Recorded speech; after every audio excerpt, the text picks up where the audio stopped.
Hello students. Today we are going to talk about the chapter The Festival of Eid. The Festival of Eid is the translation of the Hindi short story Eidgah written by Munshi Premchand. Let's talk about the author. Dhanpat Rai Srivastava, better known by his pen name Munshi Premchand, was born on 31st July 1880 at Lamhi, Benares State, British India, present-day Uttar Pradesh, India. He is regarded as one of the foremost writers of 20th century Hindustani literature. He is known for his lucid style, moving descriptions of the poor and the downtrodden, and sharp characterization. He presents an authentic picture of the villages of India in his novels, short stories, and plays. On 8 October 1936, he left for his heavenly abode. Let's talk about the characters now. There are two major characters in the story and other characters too. Let's talk about them. Hamid. Hamid is a 4-year-old boy. He is poorly dressed, thin, and famous looking. His father died of cholera when he was 3. Soon after that, his mother also died. He lives with his grandmother Amina. In spite of all this, he is a cheerful and happy child. Amina. Amina is Hamid's grandmother. After her son's death, she has been left alone to fend for herself and her grandson.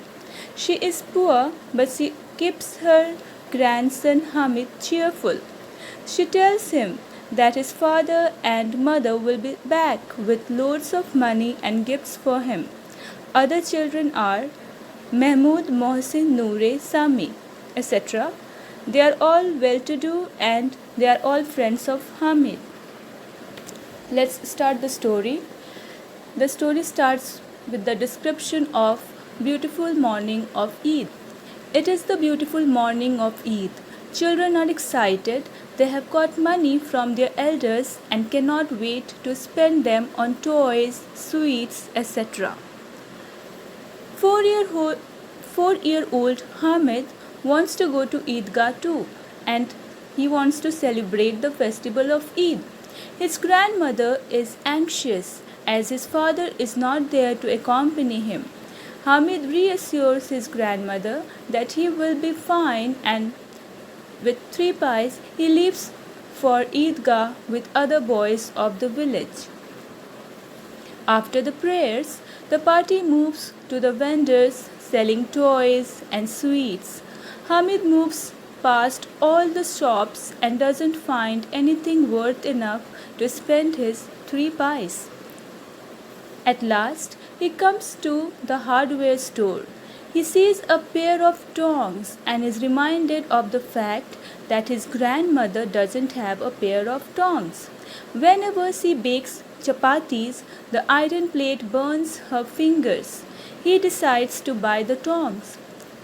The tongs cost 6 pies, but Hamid persists and manages to get them for 3 pies. Hamid carries it proudly on his shoulders as if it were a gun, and struts up to show it to his friends. His friends make fun of him, but he manages to make them envious of his tongs by recounting its benefits and establishing its superiority above all the toys that his friends have got. He refers to his tongs as a brave tiger. Hamid returns home and shows his pair of tongs to his grandmother. When Amina learns that Hamid has spent all the money on a pair of tongs, she beats her breast. She had given the money for him to buy something to eat and drink.